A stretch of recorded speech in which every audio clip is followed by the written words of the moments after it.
বাংলা বলছি চ্যানেলটি সাবস্ক্রাইব করুন এবং সমস্ত অনুষ্ঠানের আপডেট পেতে বেল আইকনটি অন করুন। নমস্কার, বাংলা বলছি চ্যানেলে আপনাদের স্বাগত। রাত পোহালেই আমরা নববর্ষ পালন করব, আর ঠিক সেই নববর্ষ যখন আমাদের এই বঙ্গে পালিত হবে, ঠিক পাশাপাশি ওপার বাংলায় অর্থাৎ বাংলাদেশেও নববর্ষ পালিত হয়। এবং নববর্ষে বাংলাদেশে যে মঙ্গল শোভাযাত্রা, সেই মঙ্গল শোভাযাত্রা যেটা একটা বাংলাদেশের একটা ঐতিহ্য বলা যায়, সেই ঐতিহ্য নাম বদল হয়ে গেল। এবারে তার বর্ষবরণের এই মঙ্গল শোভাযাত্রার নাম হয়ে যাচ্ছে আনন্দ শোভাযাত্রা। শুক্রবার ঢাকা বিশ্ববিদ্যালয়ের চারুকলা যে অনুষদে আয়োজিত এক সাংবাদিক সম্মেলনে এই তথ্য জানানো হয়েছে। সম্প্রতি একাধিক ইসলামী সংগঠনের পক্ষ থেকে দাবি তোলা হয়েছিল যে শোভাযাত্রায় আপত্তি নেই, কিন্তু মঙ্গল নামকরণ চলবে না। তাদের কারো কারো বক্তব্য যে শোভাযাত্রা করলে মঙ্গল হবে, এরকম বিশ্বাস বা ধারণা ইসলামের দিক থেকে গুনাহ অর্থাৎ অপরাধ। বাংলা নববর্ষ উদযাপনের কোনো আয়োজন নেই, ইসলাম অসমর্থিত কিছু থাকা যাবে না। অর্থাৎ এরকম নানা বিষয় নিয়ে কথা বলা হয়েছে। কিন্তু বাংলাদেশের ইতিহাস যদি দেখা যায়, যে সামরিক শাসনের শিকল ভাঙার ডাক দিয়ে 1989 সালের পয়লা বৈশাখে প্রথম এই শোভাযাত্রার আয়োজন করেছিল চারুকলা অনুষদ। শুরুতে নাম ছিল আনন্দ শোভাযাত্রা, 90-এ সেই নামকরণ হয় মঙ্গল শোভাযাত্রা। 2016 সালে ইউনেস্কোর স্বীকৃতি, ঐতিহ্যের স্বীকৃতি পায় এই কর্মসূচি। প্রতি বছর পয়লা বৈশাখের সকালে রমনার বটমূলে ছায়ানটের বর্ষবরণ দিয়ে এই অনুষ্ঠান শুরু হয়। এরপর ঢাকা বিশ্ববিদ্যালয়ের চারুকলা অনুষদের সামনে জাতীয় সঙ্গীতের মধ্য দিয়ে শুরু হয় শোভাযাত্রা। শাহবাগ এলাকা রূপ নেয় জনারণ্যে। ঢাকের তালে তালে সেই শোভাযাত্রা শাহবাগ মোড় হয়ে শিশু পার্কের সামনে দিয়ে ঘুরে ফের শাহবাগ হয়ে টিএসসিতে গিয়ে শেষ হয়। আর এবারে সেই শোভাযাত্রার প্রতিপাদ্য নববর্ষের ঐকতান, ফ্যাসিবাদের অবসান। অর্থাৎ এবারে তারা বলছে যে নববর্ষের ঐকতান, ফ্যাসিবাদের অবসান। আয়োজকরা জানাচ্ছেন যে শোভাযাত্রায় তুলে দেওয়া হবে বাংলার সংস্কৃতির ঐতিহ্য, সেই সঙ্গে গত বছর জুলাই আগস্টের যে অভ্যুত্থানের মধ্যে দিয়ে যে ফ্যাসিবাদকে বিদায় জানানো হয়েছে, সেই ফ্যাসিবাদের উত্থান যেন এ দেশে আর না হয়, সেই বার্তা দেওয়া হবে। এখন প্রশ্ন হলো যে এই শোভাযাত্রা, মঙ্গল শোভাযাত্রার নাম বদলে আনন্দ শোভাযাত্রা করা হলো, যা আগেও ছিল, 90-এর দশক থেকে সেটা হয়। কিন্তু 2016 সালে যে ইউনেস্কো এটা স্বীকৃতি দেয় এবং ঐতিহ্যের স্বীকৃতি পায়, তাহলে কি সেই স্বীকৃতি থাকবে? বাংলাদেশে সবকিছুরই তারা পরিবর্তন করছে, কিন্তু তারা বলছে না 71-এ যে বাংলাদেশের জন্ম, অর্থাৎ এই নামটার যে জন্ম হয়েছিল পূর্ব পাকিস্তান থেকে বাংলাদেশ, এই যে জন্ম হয়েছিল, সেই জন্মের কথা তারা বলছে না, কিন্তু তারা স্বাধীনতা ভুলে যেতে চায়, তারা সে দেশের সমস্ত ইতিহাসকে ভুলিয়ে দিতে চায়, তারা সে দেশের বঙ্গবন্ধুকে ভুলিয়ে দিতে চায়, জাতির পিতাকে ভুলিয়ে দিতে চায়। এখন তারা এই যে মঙ্গল শোভাযাত্রা, সেটাকে বদলে দিয়ে তারা এখন করছে যে আনন্দ শোভাযাত্রা, যা পুরনো নাম ছিল। অথচ এই মঙ্গল শোভাযাত্রা ইউনেস্কো স্বীকৃতি দিয়েছিল, ইউনেস্কোর কাছে এটা স্বীকৃতি লাভ করেছিল। সেই স্বীকৃতি কি থাকবে? আজকে আমরা এই বিষয় নিয়ে আলোচনা করব। শুধু বাংলাদেশ থেকে, ঢাকা থেকে আমাদের সঙ্গে রয়েছেন সঙ্গীত শিল্পী লিজা কালাম। আপনাকে আমাদের বাংলা বলছে চ্যানেলে স্বাগত জানাচ্ছি। শুভ বাংলা নববর্ষের প্রাক শুভেচ্ছা, অভিনন্দন। আপনি নতুন বছর ভালো কাটুক। দেশের মানুষের, আপনাদের দেশের মানুষের সকলকে আমাদের শুভ নববর্ষের আন্তরিক অভিনন্দন জানাচ্ছি। খুব দুঃখের সঙ্গে জানাচ্ছি, এইবারে এই যে মঙ্গল শোভাযাত্রা, সেই শোভাযাত্রা আনন্দ শোভাযাত্রা নাম নিয়েছে। কিভাবে দেখছেন বিষয়টা? ধন্যবাদ দাদা। আমার পক্ষ থেকে আপনাদের ভারতীয়দের সবাইকে শুভ নববর্ষ এবং অভিনন্দন জানাচ্ছি।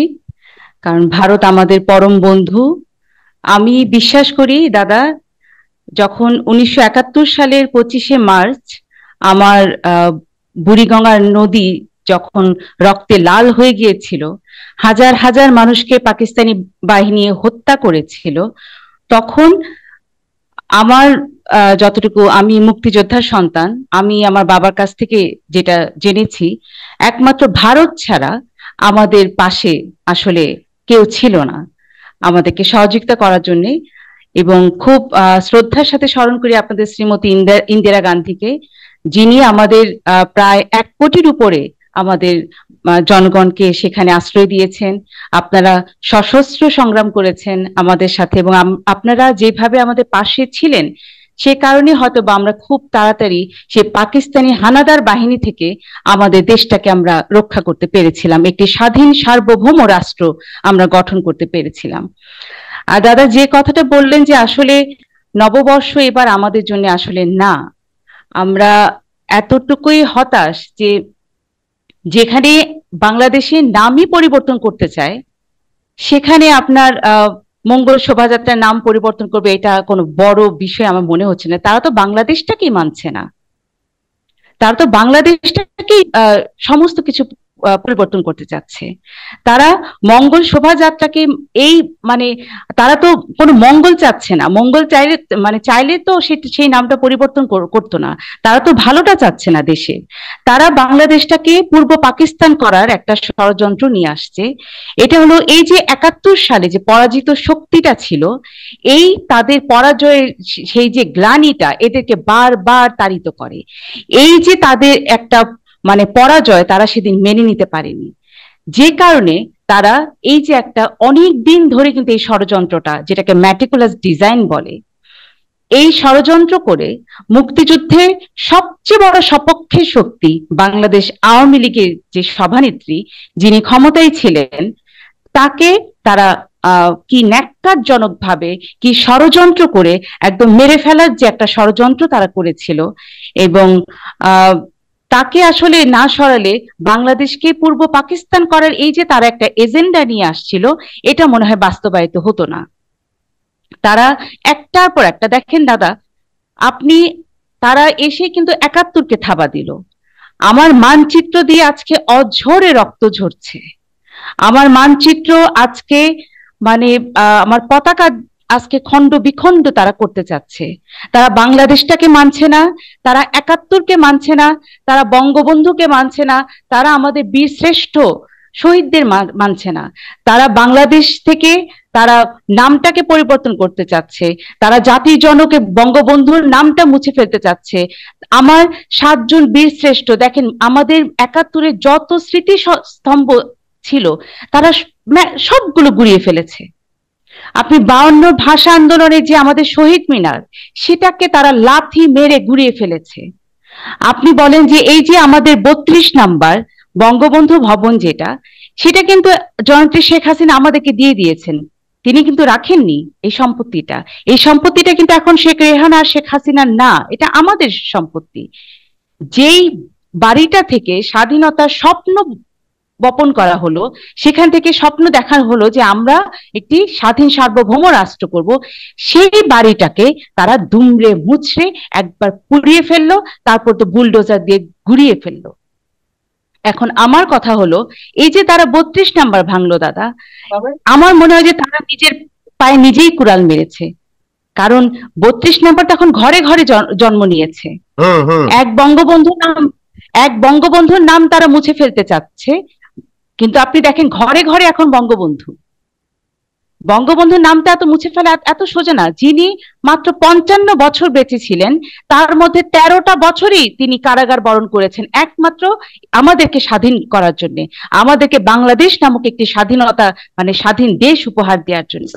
যে মানুষটির জীবনের অর্ধেকটা সময় কারাগারে চলে গেছে, সে পাকিস্তানিদের অত্যাচার তিনি সহ্য করে, যে 66 সালে যে 6 দফা আন্দোলন উনি করেছিলেন, তুমি কে আমি কে বাঙালি বাঙালি বলে চিৎকার করেছিলেন, সেই মানুষটিকে দেখেন যে সেই পরাজয়টা তারা আসলে তখন মেনে নিতে পারেনি। সেই পরাজয় গ্লানিটাই তারা ওই লজ্জা থেকে, তারা এই প্রতিশোধের হিংসায় তারা এই 5 তারিখে এই অঘটনটা ঘটিয়ে দিল।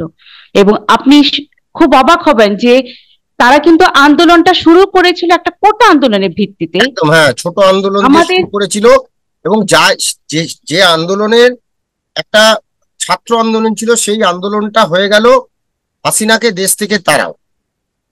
এবারে ঠিক আমার ঠিক আপনি যেটা বললেন একদম ঠিক, যে মঙ্গল শোভাযাত্রার নাম বদলে আনন্দ শোভাযাত্রা করলো। হ্যাঁ, তারা চায় যে বাংলাদেশের নাম পরিবর্তন হয়ে যাক, তারা চায় বাংলাদেশের জাতীয় সঙ্গীত পরিবর্তন হয়ে যাক, সবকিছুই পরিবর্তন তারা চায়। কিন্তু তারা যে সেটাই। ভারতের অবদানের কথা ভুলে যায়। তারা চায় না ভারতের সঙ্গে তাদের যে প্রতিবেশী, প্রায় 2200 কিলোমিটার, প্রায় 2200 কিলোমিটার একটা সীমান্ত বাংলাদেশের সঙ্গে ভারতের, পাঁচ 6টি স্টেট এর সঙ্গে জড়িত বাংলাদেশের পাশে। তারা তাদের সঙ্গে বন্ধুত্বপূর্ণ যে সম্পর্ক সেটা নষ্ট করে তারা চলে যাচ্ছে চীনে, যেটা হচ্ছে প্রায় 2000 কিলোমিটার দূরত্বে। হ্যাঁ, তারা তাদের সঙ্গে বন্ধুত্ব করতে চায়, অর্থাৎ মৌলবাদকে তারা প্রশ্রয় দিতে চায়। এই জায়গা থেকে প্রশ্ন, যে আপনি আত্মগোপন করে আছেন, বঙ্গবন্ধুকে নিয়ে আপনার প্রায় 100টিরও বেশি গান আপনি লিখেছেন, সেই জায়গা থেকে এখন আপনি কেমন আছেন? আর আপনার মানে সুরক্ষিত আছেন আপনি? দাদা, গত 5ই আগস্ট, এটা আমি আসলে, যারা আমরা 71-এর পরে জন্ম নিয়েছি, আমরা আসলে 25শে মার্চের কালো রাত্রি দেখিনি, কিন্তু আমার মনে হয়েছে যে আমি 5 তারিখে 25শে মার্চের কালো রাত্রি দেখেছি। এটা যে কি ভয়ানক ছিল, কি ভয়াবহ ছিল, সেটা মনে হয় বর্ণনা করে শেষ করা যাবে না। তারা জাস্ট, আমি আওয়ামী লীগের সাথে জড়িত এবং জননেত্রী শেখ হাসিনা খুব স্নেহধন্য, এবং আমি বঙ্গবন্ধুকে নিয়ে 100টি গান গেয়েছি দাদা। হুম।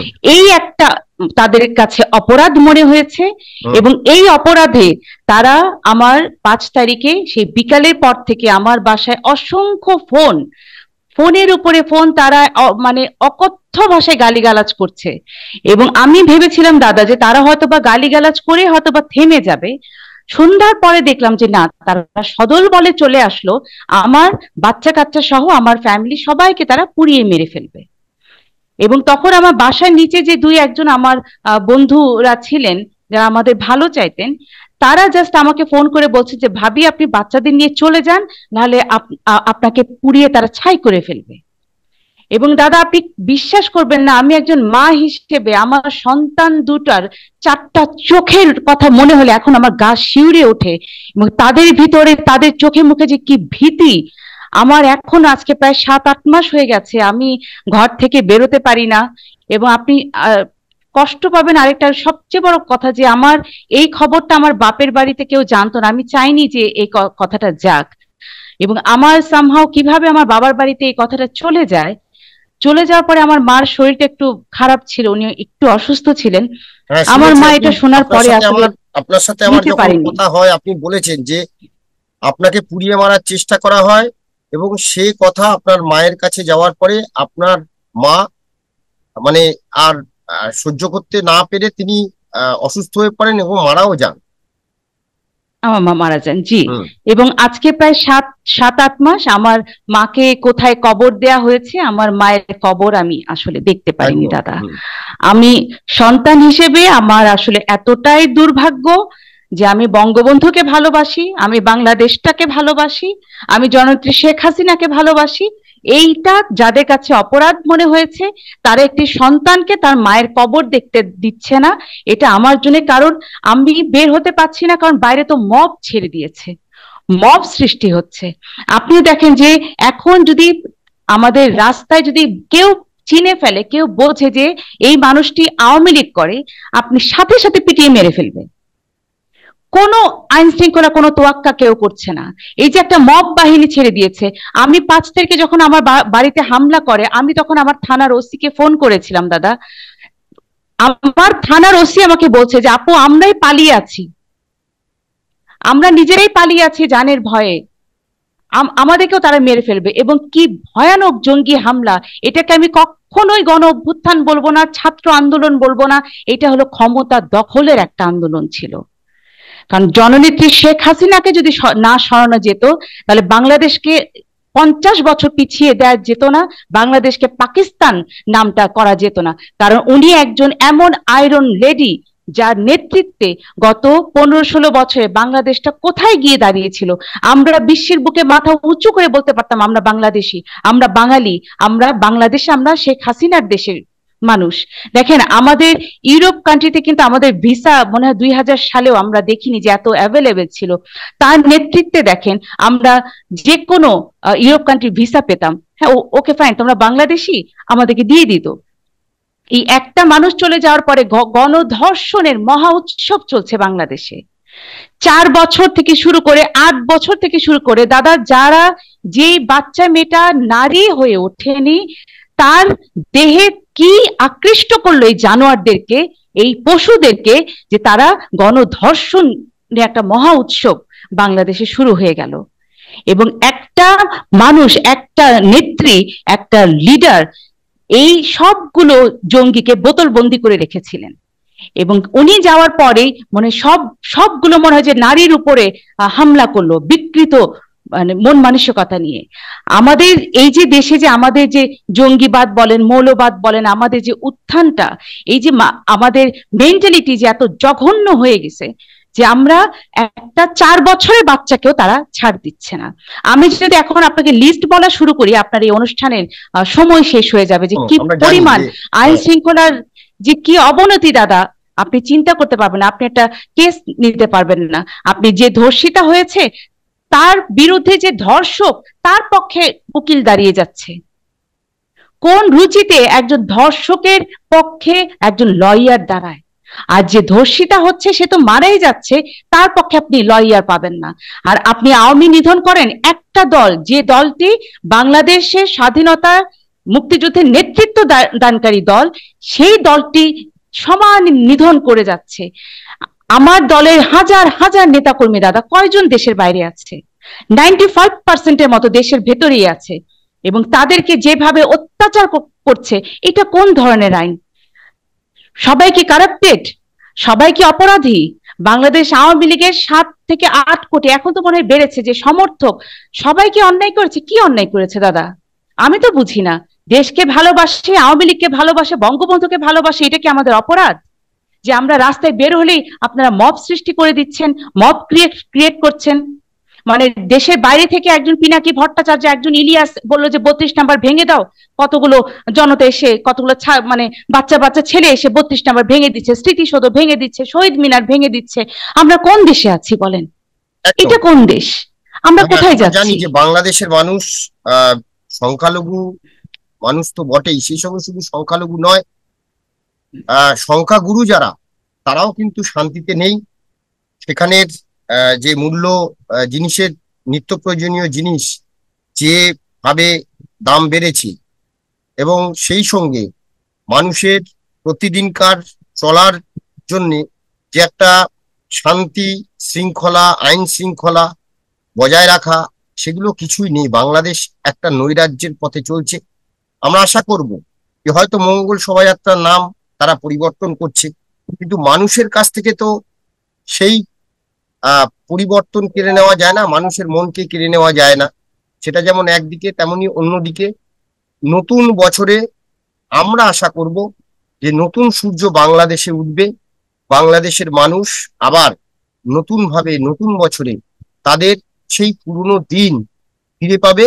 এবং আমাদের পশ্চিমবঙ্গ তো বটেই, ভারতের সঙ্গে বাংলাদেশের যে সম্পর্ক, সেই সম্পর্ক নতুন বছরে আবার নতুন ভাবে দৃঢ়তার সঙ্গে এই বন্ধন সুদৃঢ় হবে। এটাই আমাদের আশা, এটাই কামনা। দাদা, এই যে তারা কিছু হলেই বলে দিল্লি না ঢাকা, দিল্লি না ঢাকা, আপনারা কিন্তু এতটুকু মনে করবেন না, বাংলাদেশে 18 কোটি মানুষ কিন্তু ভারতকে ঘৃণা করে না। খুবই একটা গোষ্ঠী, এবং তারা কোন গোষ্ঠী আপনারা সেটা জানেন। এইখানে আপনারা বলেছেন একদম ঠিক কথা। বাংলাদেশের যে গুটি কয়েক মানুষ ভারতের নিন্দা করেন, তারাই কিন্তু চিকিৎসার জন্য আগে ভারতে আসেন। তারাই কিন্তু যখন দেশে কোনো সমস্যা তৈরি হয়, আত্মগোপন করার জন্য তারা ভারতে এসে আশ্রয় নেন। কোনো কিছু হলে তারা কিন্তু ভারতের শরণাপন্ন হন, এবং তারাই সব থেকে বেশি ভারতের জিনিস যারা বলেন যে ভারতের জিনিস বর্জন করুন, তারাই জি, কিন্তু যে ভারতের ভারতে জিনিস ভারত আরো বেশি করে আমাদেরকে, তারা এখানে এসে নিয়ে যান। জি, হ্যাঁ, ভারত আমাদেরকে যে সাহায্য করলো, আমাদের যে বন্ধু রাষ্ট্র, এবং সেই ভারতে তারা গুটি কয়েক মানুষ দুর্নাম করে, কিন্তু সেই পাকিস্তানিদের সাথে তারা হাত মিলাচ্ছে, যেই হাত আমার 30 লক্ষ শহীদের রক্তে রঞ্জিত, যে হাতটি 2 লক্ষ মা বোনের সম্ভ্রমহানি করেছে, তাদের সাথে তারা হাত মিলাচ্ছে। তাহলে আপনি ধরে নেন যে তারা কোন পক্ষ। তারা তো ভারতকে ঘৃণা করবে, কারণ ভারত তো বাংলাদেশের পক্ষে, ভারত তো 71-এর পক্ষে, ভারত তো বাংলাদেশের জনগণের পক্ষে। এবং 18 কোটি মানুষের মধ্যে ওই গুটি কয়েকটা মানুষ ছাড়া ভারতকে আমরা সবাই বন্ধু মনে করি। অর্থাৎ আমরা একটা অকৃতজ্ঞ বিরাট জাতি না ষড়যন্ত্র, দাদা। এবং সেই জি, ষড়যন্ত্রের শিকার বাংলাদেশের মানুষ। কিন্তু ষড়যন্ত্র 3 বছরের বেশিদিন, বাচ্চাও। হ্যাঁ, বেশি দিন সেটা টিকে না, একদিন সেই সত্য প্রকাশ পায়। ইতিমধ্যে সত্য প্রকাশ পেয়ে গেছে। কারা কেন সেই ষড়যন্ত্র করে একটা ছাত্র আন্দোলনের নামে একটা দেশকে বিপথে চালিত করে আজকে সেই দেশটাকে যে জায়গায় নিয়ে গেছে প্রায় 50 বছর, এটা অস্বীকার করার জায়গা নেই। শেখ হাসিনা প্রধানমন্ত্রী বাংলাদেশকে যে জায়গায় নিয়ে গেছিলেন, হয়তো তার ভুল থাকতে পারে। একটা মানুষ যখন পরিচালনা করে তার ভুল ত্রুটি সব থাকে, একটা মানুষের এটা থাকতে পারে। ত্রুটি নিশ্চয় ছিল, সেটা আমরা প্রত্যেকেই স্বীকার করি। কিন্তু হাসিনা বাংলাদেশকে যে জায়গায় নিয়ে গিয়েছিলেন, বিশ্বের কাছে, যে বিশ্বের দরবারে যেখানে নিয়ে গিয়েছিলেন, তার থেকে কিন্তু বাংলাদেশকে প্রায় কয়েকশো যোজন দূরে কিন্তু মানে পিছিয়ে আনা হলো। এই যে যে জায়গায় তারা দাদা, পৌঁছেছিল আমি আমি সেটাকে একটু কিন্তু ইন্টারাপ্ট করি, পৌঁছতে আমি আরো একটু ইন্টারাপ্ট কয়েকশো করি বছর দাদা। হয়তো লাগবে।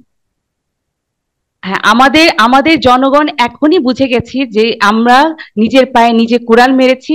আর এই যে বলেন আমাদের, আহ, আমাদের যে জননেত্রী শেখ হাসিনা, আসলে ভুলটা তার না। আমাদের মানে দীর্ঘদিন ক্ষমতায় থাকলে এই যে বাইরে থেকে কিছু ভুল মানুষগুলো সুবিধা নেওয়ার জন্য দলের মধ্যে ঢুকে পড়ে। ভুল যদি কেউ করে থাকে, সেই গুটি কয়েক মানুষ করেছে। আমাদের জননেত্রী শেখ হাসিনার মতো একজন মানুষ এবং বঙ্গবন্ধুর পরে এরকম একজন লিডার আমাদের দেশে আর জন্মাবে কিনা আমরা ঠিক জানি না। উনি আমাদেরকে মান সম্মান দিয়ে বাঁচতে শিখিয়েছিলেন। উনি ক্ষুধা দারিদ্র মুক্ত একটি বাংলাদেশ আমাদেরকে উপহার দিয়েছিলেন। উনি নারীদেরকে যে আত্মসম্মান নিয়ে বাঁচতে শিখিয়েছিলেন, আত্মনির্ভরশীল করে তুলেছিলেন। আমার মনে হয় আর কোনো লিডার আগামীতে পারবে কিনা আমার ঠিক জানা নাই। কিন্তু আমি আশা করি যে একমাত্র বাংলাদেশে যারা মুক্তিযুদ্ধের সপক্ষে শক্তি আছে এবং জননেত্রী শেখ হাসিনার হাতে বাংলাদেশটা নিরাপদ। এবং এই যে জঙ্গিবাদ বলেন, মৌলবাদ বলেন, এই যে বলেন, শুধু হিন্দু ধর্ম কেন, আমরাও তো নিধন হচ্ছি। যে সব ধর্মের মানুষই কিন্তু আজকে অত্যাচারিত হচ্ছে। এবং এখান থেকে পরিত্রাণ পাওয়ার একটা মাত্রই উপায়, বাংলাদেশের মুক্তিযুদ্ধে যে নেতৃত্ব দানকারী সংগঠনটি, জননেত্রী শেখ হাসিনার সংগঠনটি, তিনি যদি আবার এই বাংলাদেশের হাল ধরেন, আমার মনে হয় বাংলাদেশের মানুষ সেদিনই মুক্ত হবে। আমরা আমাদেরও সেদিনই সেই আশা আবার যে স্বাধীন হব দাদা। আমাদেরও আশা যে বাংলাদেশ আবার পূর্বের পুরনো অবস্থায়, পূর্বের অবস্থায় ফিরে যাবে। নতুন বছরে যেটা বললাম, যে নতুন বছরে নতুন ভাবে হয়তো বাংলাদেশকে আমরা আবার ফিরে পাবো, এটাই আমাদের আশা। ধন্যবাদ লিজা আপনাকে। অবশ্যই, অবশ্যই। আহ ধন্যবাদ আপনাদের। ধন্যবাদ দাদা। আমাদের এই আলোচনা নিয়ে আপনাদের মতামত অবশ্যই জানাবেন। সবাই ভালো থাকবেন। নববর্ষের শুভেচ্ছা সবাইকে। নমস্কার।